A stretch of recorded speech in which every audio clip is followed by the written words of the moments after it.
जात के नाम पर राजनीति काम पर रामचरितमानस है बहाना, सनातन को है बांटना। स्वामी प्रसाद मौर्य के मुंह में किसकी जुबान? रामचरितमानस जलाई तो बढ़ गया कद, किसकी शह पर पार कर है हद। सनातनियों की आस्था पर चोट कब तक सहेगा हिंदुस्तान?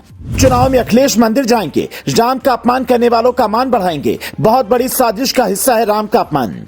स्वामी प्रसाद मौर्य की रामचरितमानस पर बकवास, रामचरितमानस को जलाया जाना और हिंदुस्तान में राम का अपमान बहुत बड़ी साजिश का हिस्सा है। आप इसे सिर्फ स्वामी प्रसाद मौर्य का विवादित बयान समझने की भूल ना करें। इसके पीछे बहुत बड़ी ताकतें हैं जो स्वामी प्रसाद मौर्य को सहारा दे रही हैं। चुनाव से पहले मंदिर मंदिर घूमने वाले, खुद को कृष्ण भक्त बताने वाले अखिलेश यादव चुप क्यों हैं? सिर्फ चुप ही नहीं, बल्कि इस बयान के बाद स्वामी प्रसाद मौर्य का पार्टी में कद बढ़ाकर उन्हें इनाम भी दिया गया। इसका मतलब क्या है, आप भी बताइए। इस देश में आज से नहीं, सदियों से जात के नाम पर सनातनियों को बांटकर राज किया जाता रहा है। पहले मुगलों ने किया, फिर अंग्रेजों ने किया, अब ये काले अंग्रेज आ गए हैं। नरेंद्र मोदी पहले गुजरात में कांग्रेस खाम थ्योरी से चुनाव जीतते थे। ये मुसलमानों को साथ लेकर 3 जातियों का मिलन होता था। मुस्लिम, यादव और बाकी पिछली जातियों को साथ लेकर बरसों तक बिहार में लालू प्रसाद यादव ने राज किया। यूपी में यादव और बाकी ओबीसी के साथ मुस्लिमों को मिलाकर मुलायम सिंह यादव ने कई बार सत्ता पाई।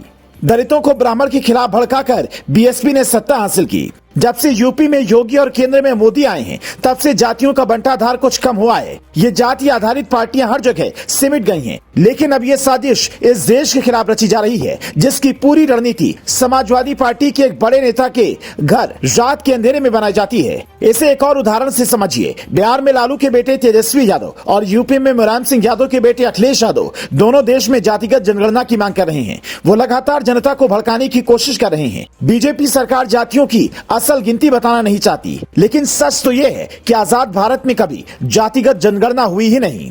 आखिरी बार अंग्रेजों ने 1931 में जातिगत जनगणना करवाई थी। उसका मकसद देश को ऊंची नीची जातियों में बांटना था। उसके बाद जब देश आजाद हुआ तो नेताओं ने तय किया कि जातिगत जनगणना नहीं होगी। देश में जातिगत जनगणना लोहिया और कर्पूरी ठाकुर के जमाने से भी नहीं हुई, जिनको ये पार्टियां अपना आदर्श बताती हैं। अब जरा जातिगत जनगणना, रामचरितमानस और इन नेताओं के बयानों को एक साथ रखकर देखिए, आपकी आंखों के सामने साजिश साफ नजर आएगी। स्वामी प्रसाद मौर्य के बयान के बाद ही रामचरितमानस को जलाया गया। सोचिए, अगर किसी दूसरे धर्म के ग्रंथ को ऐसे जलाया गया होता तो क्या हाल होता। सर तन से जुदा नजर आता इनका। लेकिन क्या यह दुर्भाग्य नहीं है कि हिंदुओं के देश में हिंदुओं के सबसे पवित्र ग्रंथ पर सवाल उठाए जा रहे हैं, उसमें आग लगा दी जा रही है और सारे नेता मुंह दबाकर सो रहे हैं। जो जहर इस देश में बोया जा रहा है, इसकी फसल कितनी खतरनाक होगी, ये अंदाजा भी आप नहीं लगा सकते हैं। और ये नेता उस फसल को लहलहाते देखना चाहते हैं, उसके जरिए सत्ता की मलाई चाटना चाहते हैं। इस पर सरकार प्रशासन कब क्या सोचेगा वो छोड़िए, आप सोचिए, आप कैसा हिंदुस्तान चाहते हैं, अपनी आने वाली पीढ़ियों के लिए क्या छोड़कर जाना चाहते हैं, ये सब सोचिए। अगली बार जब ये नेता आपके घर वोट मांगने आए तो जवाब दीजिए, क्योंकि लोकतंत्र में बैलेट की पावर सबसे बड़ी पावर है। Bureau report, news flash.